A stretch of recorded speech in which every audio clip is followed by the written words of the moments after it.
Bismillahirrahmanirrahim. Alhamdulillahi Rabbil Alameen. Wassalatu wassalamu ala rasulihi. Amma ba'du. I greet our listening audience with the greeting, Assalamu alaikum. Welcome to our Thursday evening Quran presentation. And this evening, we're just going to review some of the aspects, customs, traditions that we have been discussing about Ramadan and preparing for the month of fasting. We have been going over in detail some of what we're going to be presenting tonight. I'll just go over it as a reminder, not go too much into detail, only maybe where it's needed. So the first thing we want to mention is the sighting of the crescent. The sighting of the crescent, we went over this idea of the unfolding. The unfolding is throughout the world, there's a certain place each month where the new crescent becomes visible. The first people to see the crescent. And from that point, moving west, people will begin to see the crescent as it unfolds.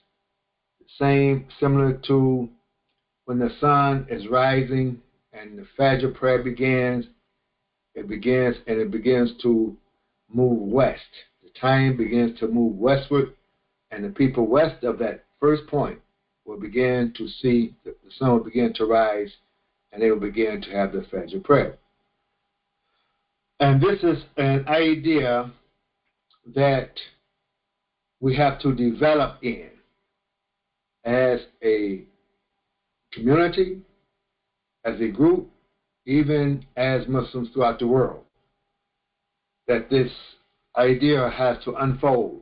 The sighting of the crescent, we have to allow the unfolding process, like the flower that opens. Its petals opens one at a time as it unfolds. And in this, we will have a few people from Ghana, which on March the 11th, at the time of the sunset, the people in Ghana will be able to see the crescent. On March the 10th, they will not be able to see the crescent, nor will we be able to see the crescent in the United States. It's not like that all the time, but this year and this month, it will be like that. Sometimes we may be able to see the crescent, and Ghana was not able to see it. They would have to wait until the next day to see it. If we follow this idea of the beautiful unfolding. So this will be new for us, and as we develop, perhaps we will have more from Ghana sighting the crescent. We also have people from Bermuda every year sighting the crescent, and then it will begin from the East Coast to the West Coast on March the 11th. And this year, when we come on, I'll give you the phone number and everything at the end. When you come on the phone, we come on the conference call, the same conference call we have now. We come on the conference call, and you can hear people throughout the country who's reporting at the time they're sighting the crescent. This is March the 11th, at the beginning of Maghrib time. Now, if you go right at the beginning of Maghrib time, and look in the direction where the sun has set, and if you look left up in the sky, left of where the sun set in the sky, you will see the crescent. If you're not obstructed, if your view is not obstructed by buildings or trees, or if it's cloudy.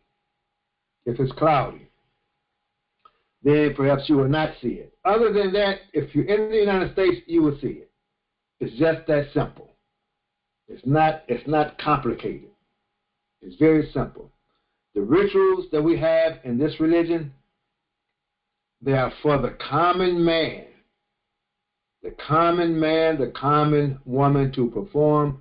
You don't have to have someone standing over you, ruling over you with these rituals. This is just a simple ritual. Yes, but if you want to begin with the group in your area, have the Eid with the group in your area, then you can communicate with each other. But it's not as complicated and mysterious as it has been presented to us. Yes. So March the 11th, beginning at Maghrib time. Now you may not see it right at Maghrib time, but if you give yourself about 10 minutes, 15 minutes after the sun sets, you will see it. On the 10th, you will not see it, so there's no need to go look on the 10th to verify. And about counting days of Shaban, Shaban is not mentioned in the Quran, Shaban is not mentioned in Hadith. Someone added that in parentheses. It's not that deep. Go look on the 11th, and you will see it to verify that it has been cited. Then, after sighting the crescent, we count 30 nights. After 30 nights, the next day, the 30th day, is the Eid al-Fitr, which will be April the 10th. You don't have to wait until 1, 2, 3 o'clock in the morning to know the Eid is April the 10th. We sight the crescent, count 30 nights, and the next day is the Eid. Ramadan is a calendar month, and Ramadan is a ritual month. We're following the ritual month. Yes. How do we know it's a ritual month? Because one of the nights is better than 1,000 months. So we're not talking calendar month. We're on Allah's time. This ritual is not reflexive of man's time. This ritual is reflexive of Allah's time. So according to Allah's clock, one night is better than 1,000 months. According to Allah's clock, our daytime will become night time to Allah. Allah's light will be on Allah's clock in the daytime. And Allah's light is darkness to man. That's why we have the breakfast after Allah's time. We have the breakfast after because it will be actually darkness for us. Yes, we'll talk about a little bit more about it later. So we count 30 nights. I got it from Imam W.D. Muhammad. And so did many others hear him say it. They won't say it. They won't come public and say it. But I was told don't give them a hard time. Count 30 nights, the next day is the Eid. You don't have to sight the crescent on the end. If you see it, fine. If you don't see it, fine. Count 30 nights. The next day is the Eid. We've talked about that in length. I don't need to go any further on that. The night of power would be the 27th night. That's April the 6th. That's April the 6th. The night of April the 6th will be the 27th night. And the night of power, we say, is one of the odd nights of the last 10 nights. If you're counting the last 10 nights, then you have to know how many nights you're counting in the beginning. Or else you will not know when you're on the last 10. You won't know the last 10. And if you don't know the last 10, then you don't know any of the nights. So you can't say it's the last 10 if you don't know what the last 10 nights are. But if you're following it as a ritual, then we know what the last 10 nights. It's the last 10 of the 30 nights. And the Eid al-Fitr is not the first day of Shaban. The Eid al-Fitr is the 30th day of Ramadan. Eid al-Fitr is in Ramadan, not in Shawwal. It's Ramadan. The whole month is Ramadan. The 30th day is the 30th day of Ramadan. And then Eid al-Adha is the 10th day. You have the 10th night that comes first, and then you have the 10th day of Dhul Hijjah. The same here. You have 30 nights and then the 30th day. There's not 31 nights. It's 30 nights. Yes. And the fasting. We restrain ourselves from food, drink, sex, walking, talking. We have defined each one of these in terms of abstention. Abstention during the month of Ramadan. If you walk other than the way Allah has commanded us to walk in the Quran, perhaps you do not break your fast, that you have to make the fast up, but it will be as though you haven't fasted. If you talk other than how Allah has explained and commanded us to talk in the Quran, you don't break your fast, but it would be as though you haven't fasted. Suhoor.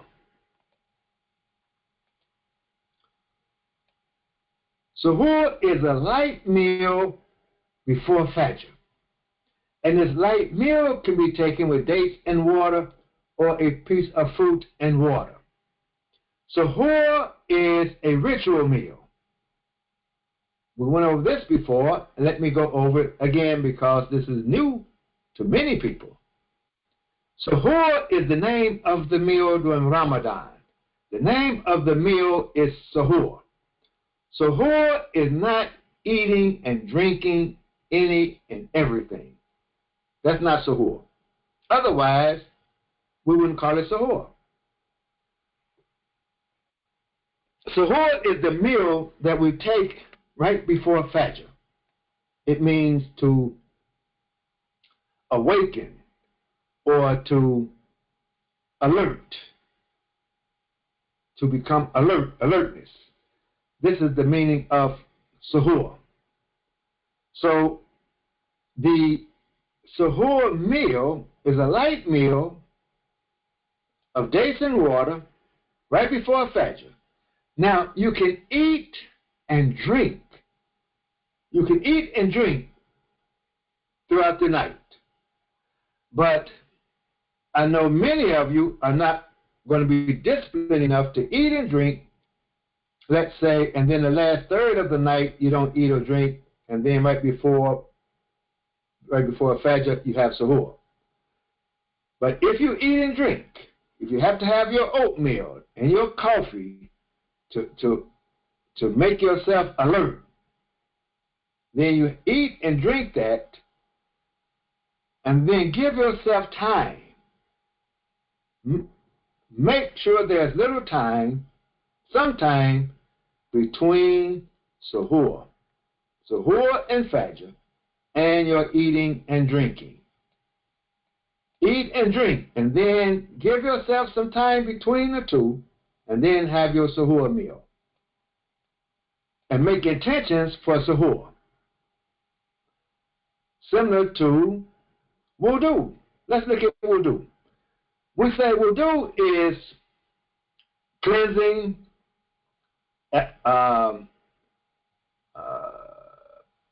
purification, ablution, so forth and so on. And we feel as though we're cleaning ourselves with water. But wudu is not an actual cleansing. You can't get in the shower, for example, and take a full shower, get out the shower and say, well, I'm already clean, so I have made wudu. No. You have to the difference between cleaning yourself and wudu, there's a difference. You don't make wudu to clean purifications on your body. If you have blood on the body, it's an impurity. You don't use wudu water to cleanse the blood. You cleanse the blood first. You clean all impurities on the body first. Then, after the cleansing, you make intentions to make the wudu. Wudu is a ritual. It's not an actual cleansing. It's a ritual cleansing. The same as sahur. It's not an actual meal. It's not a meal to get your belly full. It's not a meal for you to give you endurance throughout the day. It's a ritual meal. Sahur.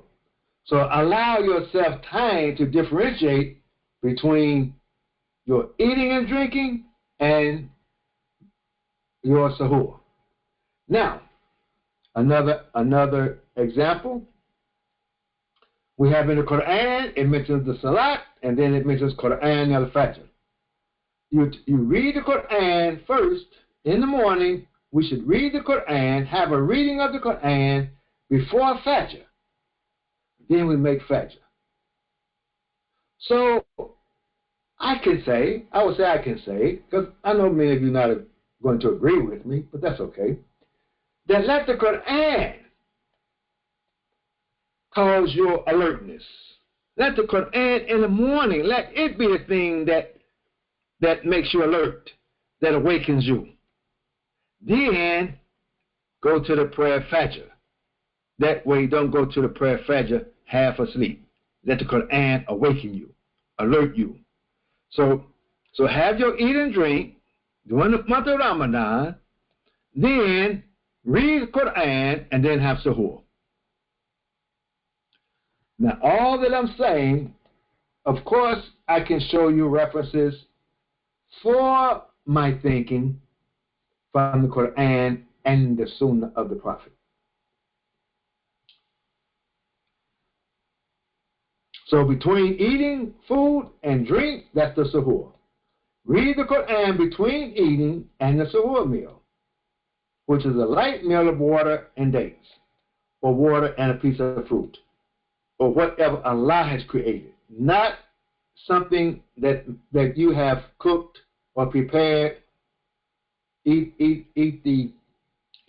fruit or something that Allah has created without you having cooked it or whatever, and with water, pure water, not coffee, not milk. That's the sahur. Iftar is similar. Iftar is also a light meal. The meal is called iftar. Now we don't have this language in English. We don't have sahur. We don't have, when we say sahur, we don't have an English equivalent. When we say salat, we don't have an English equivalent. We just find something that's similar to it. When we say wudu, we don't have an English equivalent. If I say wudu, if I say cleansing, the wudu, washing the hands, the face, and so forth, that doesn't come to mind. If you say that to someone, cleansing, washing, any of those English words, wudu doesn't come to you. But if I say wudu, a certain picture comes to your mind. We don't have an English word to bring that picture. If I say sahur, we can say meal, we can say eating, what have you, breakfast, but sahur doesn't come to your mind. What sahur really is doesn't come to the mind. The same as iftar. We don't have the equivalent in English. So if I say iftar, something comes to the mind. What comes to the mind is a light meal after sundown. That's at Maghrib time, when the sun goes down. We have the sun, we have the horizon. Sunset is when the sun sets on the horizon as it is going down. Sundown is when the sun goes below the horizon. When it's below the horizon, that's when Maghrib begins, not when it's sitting on the horizon. So you may see times, you may look at time charts, they may have sunset. They may give you the time of when the sun is setting on the horizon. And you will see a difference of the time when the time is setting under horizon. That's why at Maghrib you may see two different times. When the sun has gone down below the horizon, that's the Maghrib time. That's when we take the iftar meal. And that's a light meal after sundown of dates and water. It's not a meal to fill your stomach after you have been fasting. You don't try to fill yourself. It's a ritual, once again, it's a ritual meal with the intention of breaking the fast. The suhoor is a ritual meal with the intention of performing the fast for that day. So you have the suhoor meal and the prayer right after, and then you're going to have the iftar meal and the prayer right after. Yes.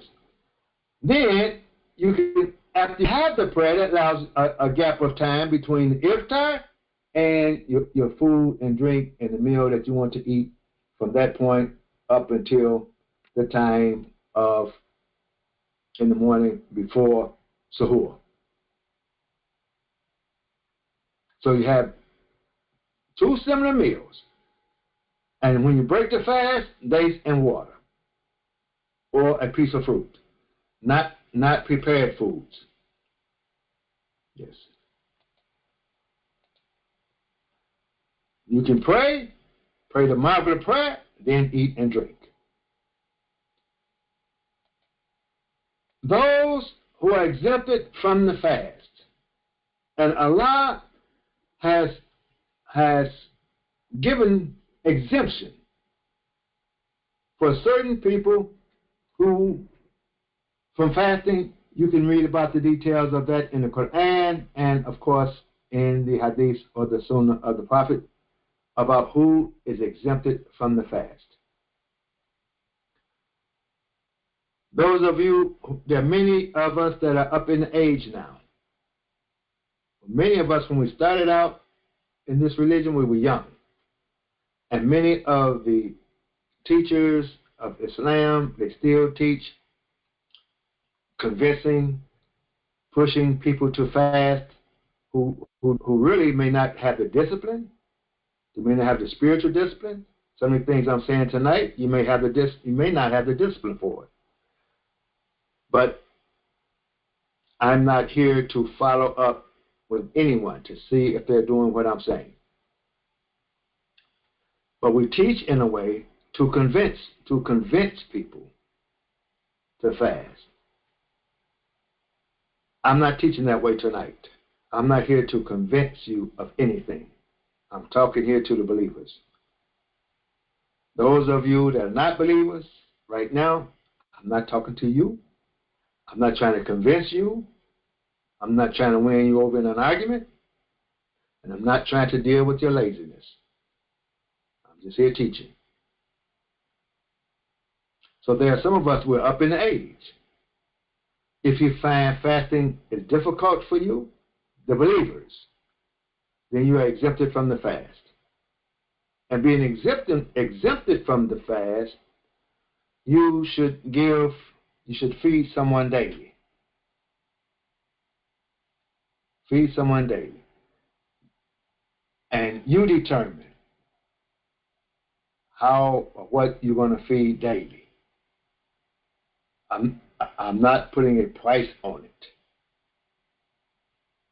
But Allah doesn't want you to, no hardship on you. In any of this, Allah does not prescribe hardship. If someone is saying something and it's hardship, it's not Islam. I'm talking to the believers again, not to those who don't want to do it, not those that want to find an excuse, not for those that's not that strong. I'm sorry, I'm not addressing you today. So many of us are exempted. Islam, Allah is not trying to test us to see how long or how far or how much we can fast until we're almost killing ourselves. That's not the purpose. If Allah has exempted you from fasting, then you should obey Allah. Then we can feed someone each day. Feed an indigent person. So we have found indigent people in Ghana. So each year we have been donating monies to Ghana so that they will have food for iftars and they will have food for the Eid al-Fitr. We have been given to them and we give to many throughout the country of Ghana now. Burkina Faso, the country of Burkina Faso, on the northern border, Togo, and there's another last year, Sierra Leone, and also there's another country. But the people there, they appreciate the food. And a little can go a long way. A little can go a long way feeding the poor in Ghana. They don't eat like we eat. When we eat, we don't eat. They don't put a quarter of a chicken on their plate and eat a quarter of a chicken. That quarter of a chicken can feed a lot of people with a few other ingredients. It goes a long way. You all have seen the pictures. I don't want to show many pictures. And the people there, they don't like to take pictures. Because they shouldn't be the poster child for poverty of the world. There's poor people all over the world. So we have to be careful not to make the African man the poster child of poverty and the American man the poster child of the riches. Yes, I heard someone yesterday say when they go to Africa, they have to switch their accent. They can speak fluently in their language with the accent of their language, and they can speak English fluently with the accent of the American. But when they go home, they switch the accent, because if you say to them how much with an American accent, the price is going to go up 5-6 times. But if you say how much in your African accent, the price doesn't go up. Because see, black people don't know black people till they start talking. And when you start talking, sound like you're an American, instead of $50, you're paying $500. Yes. But in Ghana, many of the people are poor. Not all of them. Not all the people of Ghana is poor. But there's plenty and that we give to. You have seen the school there. We've helped them, help build the school there, and we give there. The feeding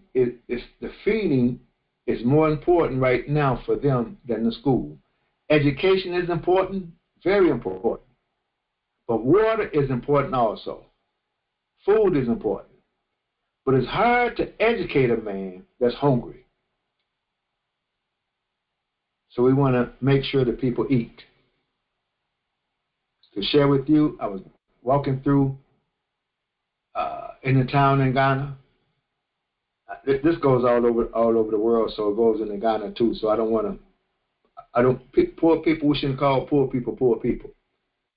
But I was walking through the town, and the woman said, you're a big man around here. She said, not for the school, for the food.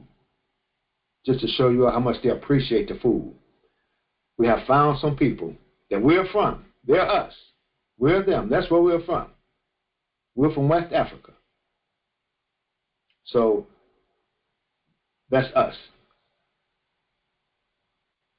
If you want to donate, those who are not fasting may donate, and those who are fasting may also donate. You can go to Muslim American Logic. There's a donate button. Donate button.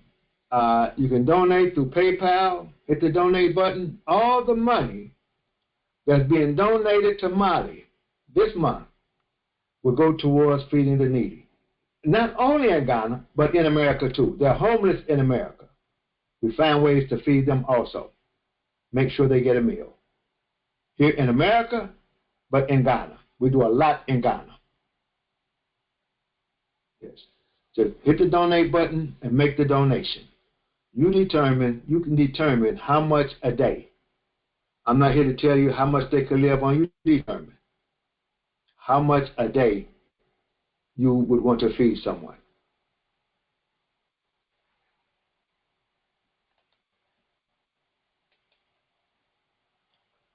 I was speaking with someone. They were saying someone told them $12 a day, whatever it costs for you to go to the restaurant. No. If you eat at a restaurant every day for lunch and dinner, and that's how you live, perhaps you would feed someone the same way you eat.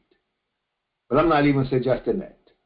But when you go grocery shopping, you mix ingredients, it's not like you're spending $12, $15, $20 a day eating.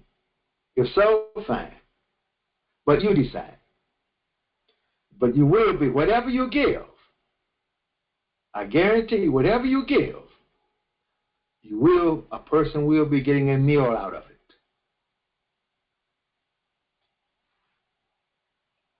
Yes. So MuslimAmericanLogic.org for those who will be donating this year. Eid al-Fitr.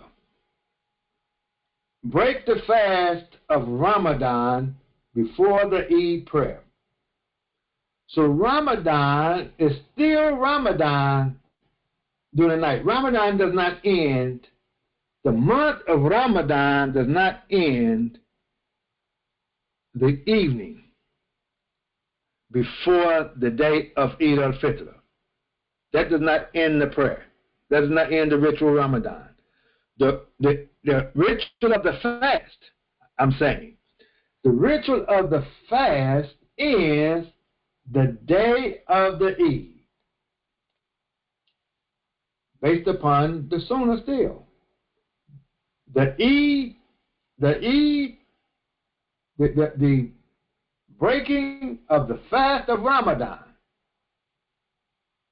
ends the day of the Eid. Because the day of the Eid, not the evening before, the day of the Eid before the prayer, after Fajr, before the prayer, you are to eat something. You are to have something to show that you have broken the fast. That's when the fast ends, the day of the Eid. The Eid prayer is the last of the fast. After the Eid prayer, then we have our celebrations. What happens? That's all part of Ramadan. So the Eid day is the last day of Ramadan. Just think about it. Then there's the Zakatul Fitr. Now, as I've been saying, I'm not speaking to any particular group, any particular person. I know it goes, and this goes throughout America. And I know people know me throughout America, and it goes throughout Ghana. I know people know me throughout Ghana. And I see the people from America that clicks on they'll show a like or something. They show that they're listening to these presentations I make. And there are people from Ghana that I know that clicks on these presentations. I know them from these two places. Other places they may, but I don't know them. But these places I know. So I'm not speaking to any particular group. I'm not representing any particular group other than Mali. But Mali doesn't have a following. Mali teaches Quranic Arabic and teaches the religion of Islam, but Mali doesn't have a following. No one belongs to Mali other than they're students of Mali. But they're dispersed throughout the country, so I don't know where they're all from. Sadaqah al-Fitr. Now, you will hear people giving a price, a number, to, you call it zakatul fitr, or you call it sadaqah. Either one. Call it sadaqah if you want, call it zakat. And they will say, everyone has to pay $20. And if you are the breadwinner, we say, of the family, and you have a wife and 3 children, you have to pay $20 for each of them. So if it's 5 of you, then you pay $100 for the zakat. I am saying that's unfair for a person who have children to pay more in tax. We can call it sadaqah, or you can call it zakat. If you're fixing it, then it would be like zakat. It's like a tax. Sadaqah is what you give. You give it from the heart, sadaqah. But if you are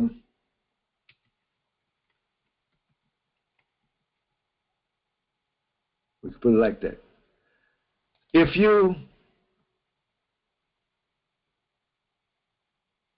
saying that a person who doesn't have any children pays $20, and a person with 3 children and a wife pays $100, it's not fair. It's not fair that the person with children pay more than the person who don't have the children in taxes.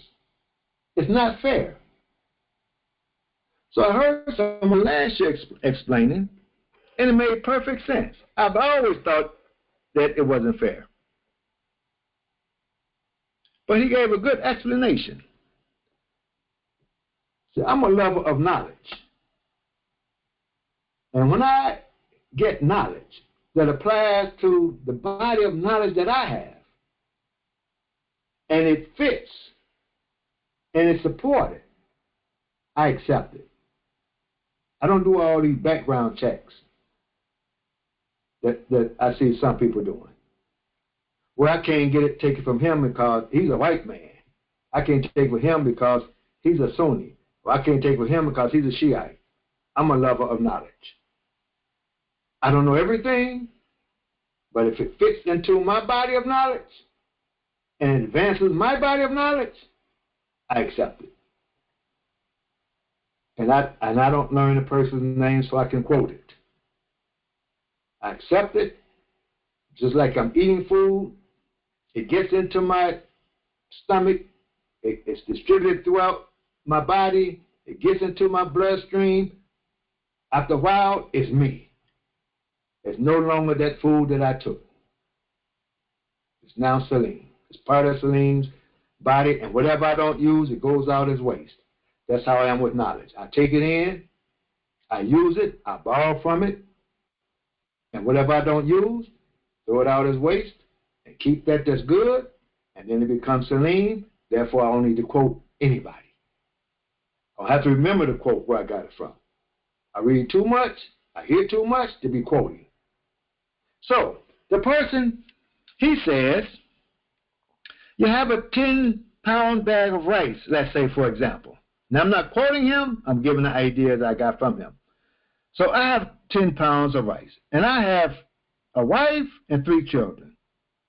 Let's make it 20-pound bag. And here's a person, he has a 20-pound bag of rice, and it's just him and his wife, no children. So I would take my 2 hands and take rice out for myself. 2 hands full. That's for me. I would take another 2 hands full out. That's for my wife.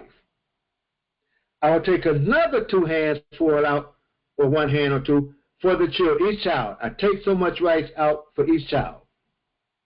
The rest of it, I give in zakatul fitr. The other person does the same. But I take out 5 hands full, 2 hands full, and then give it in zakat. That person only takes out 2 hands full. and give the rest in zakat. Therefore, he's the one with the less children give more in zakat than the one with the children. It's not fair. It's not fair if I have 10-pound bag of rice and he has 10-pound bag of rice, and I take one handful out for myself and my wife and 3 children, and he take one handful out for himself, and that's it for him and his wife. It's not fair to me, because you're asking my children to eat off of the one handful to feed me, my wife, my children with the one handful, and he can feed him and his wife with the one handful. It's not fair. You see, it's not fair to me. So flip it. The one who has the children should give less in zakat than the one without the children. And don't be so lazy. If you want to put a price on something, don't be so lazy. Say, okay, it's $30. $30 for the head of the family, and then there's an exemption for his wife and children. Isn't that what the United States did in borrowing the tax system that they have from Islam? Don't you get exemptions for your children? Whatever you want to call it? It's not hard for us to accept the Muslim American, and this is the Muslim American logic. So it's not fair.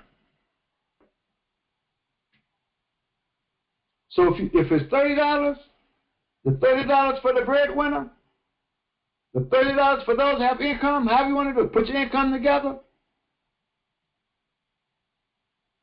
2 people together, 2 incomes, the family. You get certain exemptions, and then you should give. If there are 2 incomes, make it per income in the family. And then with the exemptions of those who don't have income, there's an exemption. I know I'm speaking to intelligent people, and I know you understand what I'm saying. Yes, zakat al-fitr. Now, sadaqah. Where the sadaqah comes in with this? That's zakat. If you're putting a price on it, if you're tagging it, that's the zakat. Those with children, there's exemption in the zakat. Or dependence. That's the word, dependence.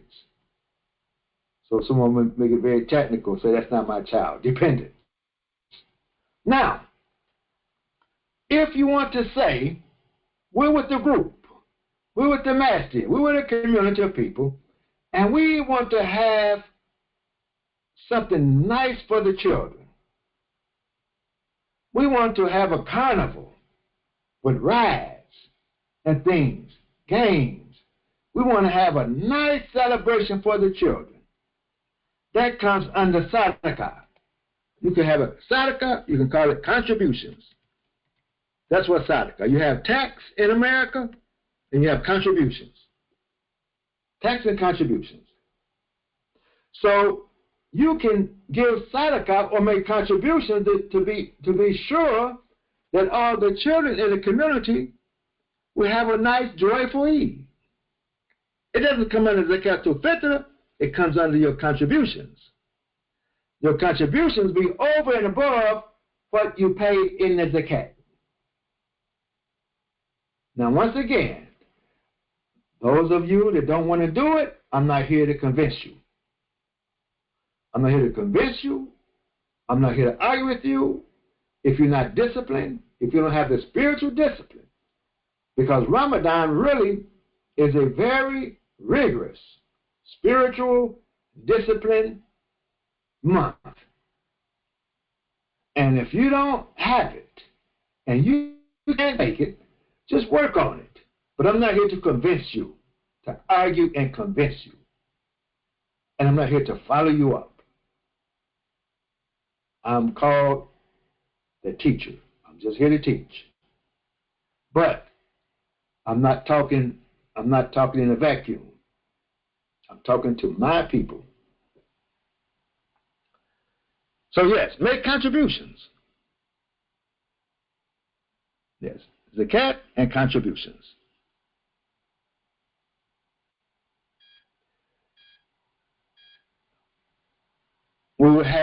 Finally, we will have Ramadan presentations. We're going to have presentations during the month of Ramadan.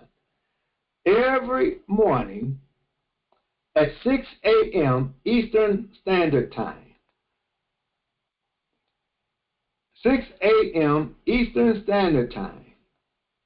We're going to make presentations. That's sometime after Fajr. We'll have it at 6, and it shouldn't be no more than an hour, like I do on Thursday. And this will be every morning. On Sunday at 8 a.m., now be sure to see the 2 times, 6 a.m. every morning, including Sunday morning. I will explain the schedule to you. Then at 8 o'clock a.m. Eastern Standard Time, we're going to have discussions, questions and discussions that you're going to make notes on throughout the week. This is Mali's Ramadan session for students. Some of you are familiar with that language. The Ramadan session is for the students. So I'm going to be talking to the students first. Any and everyone can join in, of course. Any and everyone can call in, you can attend, you can have discussions, you can ask questions, but it's for the students. And it's going to be directed towards students. This is every morning at 6 a.m. And we will be live on Facebook, like we are live now. I'll put the sheets up. You'll see the sheets, and I'll be going over, pointing out with the sheet. I'm not going to put my face on live because you don't benefit in knowledge by looking at my face. This is for the students. This is not for the fans. This is not for the rah-rah club. This is not for people to sit and like how my face looks. This is for the students. So it's going to be, the screen will be up. And we invite everyone. What we're going to be doing is I'm going to show each day we will deal with a certain aspect of Mali. From the beginning, we'll start where Mali starts in the beginning. We'll start with the sheets. Mali system is based upon 4 sheets with 1 sheet as an addendum. So basically 5 sheets. The basic rules, the basic grammar rules, we start with these 5 sheets. Mali is more than just grammar. It's more than grammar. But each day we will show a certain, and we will start the grammar sheets, and each day we will show a certain aspect of Mali. What you will be getting is the whole Mali system. From beginning to end, the whole system.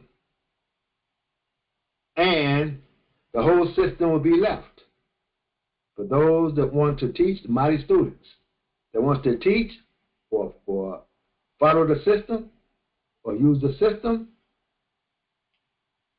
It will be left for them to use the system. Mali is free. If you use Mali system, you can't charge. If you use the Mali system, you cannot charge money for it. It's all about the Quran, and Mali does not charge to teach the Quran. There's no fee. I have a computer, the students have a computer. I have Wi-Fi, I have to pay for it. The students have Wi-Fi, they have to pay for it. I have learned the language. Why should I charge them to show them? I get up 6 o'clock in the morning, they get up 6 o'clock in the morning. If you're on the West Coast, they up at 3 o'clock in the morning. Why should they get up at 3 o'clock in the morning and pay me $1,000 to show them the Quran? It doesn't make sense. Doesn't make sense to me. Once again, it's not fair. Let me share something with you. And maybe the people that hear it, maybe they'll think about it. I went to a janazah prayer. And it was a friend of mine. Of course I'm going to be at the janazah. I am going to the janazah. And everybody know I'm going to be at the janazah. Now, if you understand, this is what I mean by all of these rituals, they're for the common man, the common woman. Every common Muslim should know how to perform all of these rituals. Salat, all the salats, weddings, funerals. Every man should know how to perform it. We don't have a priesthood. So I'm at the janazah. Of course I'm going to do the janazah prayer. This is a close friend of mine. His family knows it.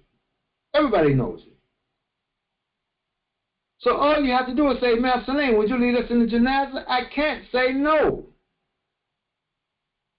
I cannot say no. So they say, Ma'am Salim, we're ready for you. We're ready for you for the janazah. Some of them, they made a few remarks. And they said, we're ready for you to lead us in the janazah prayer. And I said, okay. I can't say no. So I walk up front. And janazah is simple. Everybody can do it. It's simple. Like, explain to everyone. We're just going to have a line of brothers because of space, one line of brothers, and then we would like for everybody else to stand. I'm going to say 4 takbīrs. I'm going to say Allahu Akbar 4 times, and then at the end, I'm going to salam. Say Assalamu alaikum to the right, Assalamu alaikum to the left.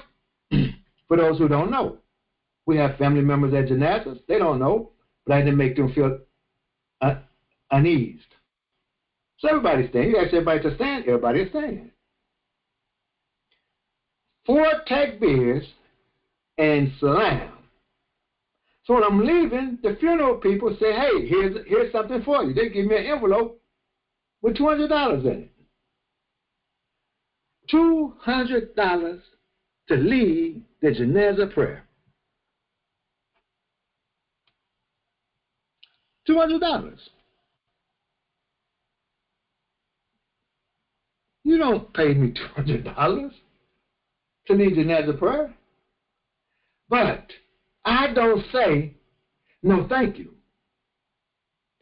I'm going to take it and feed somebody with it and give it in charity, like I do in all the Mali when people donate money to Mali. It goes into the Mali account, and it ends up going to charity to someone else. So I don't offend them by saying no, thank you. But I'm just saying, we don't have priesthood. You don't have to pay. And no one asked me to go out of my way. I was going to be there. And that could be for every janazah. We should be able to go to a janazah prayer. If we're Muslim and we have Muslims in the family, we should go to the janazah prayer and ask the oldest male in the family to lead the janazah. The oldest one. Then if that one declines, say the next oldest. Now they can ask me to lead the janazah prayer and I say no. No, Muhammad should lead it. Now if Muhammad say no, Salim should lead it, then that's it. I don't say, okay, Rahman should lead it. No, if I say Muhammad say, no, Salim, you go ahead. Then I should go ahead and lead it. It's just that simple. This religion is a very simple religion. Very, very, and we shouldn't be arguing and crying over somebody didn't ask me to lead the prayer. And none of us should go to a janazah prayer and don't know what we're doing. And none of us should ever say, I wasn't prepared. This is not Christianity. You're never prepared for a janazah. But you are prepared. You're always prepared. Oh, I just found out. Of course you just found out. Everybody just found out. So quit being like, I can't say quit being like Christians because some of my best friends are Christians. Just be Muslim. Yes, I don't like to say negative things about other people. Yes. And they listen too. Some of my good friends, they listen to these presentations. So I don't want to offend them. Yes. Okay, where are we at now? That's the presentations, Mali presentations. So each morning, 6 o'clock. And then again Sunday at 8 o'clock, we'll have discussions from the students. And the students will bring their questions and what have you about the presentations during the week. And then some have questions about Quran. We'll have a discussion on Sunday. You can call in the dial-in number here, 857-357-0254. You call in on this number. This is the same number you call in to cite the Crescent. And here's the access code, 534-524#. You can call in on this number. And of course, those of you that's on this now, it's the same number, same access code. Then we also have the webinar.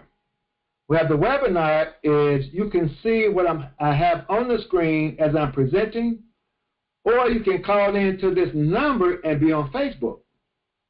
You can be on Facebook, and you can dial into this number also if you have questions. You can dial into the number, and you can be on Facebook if that'll make it easy for you.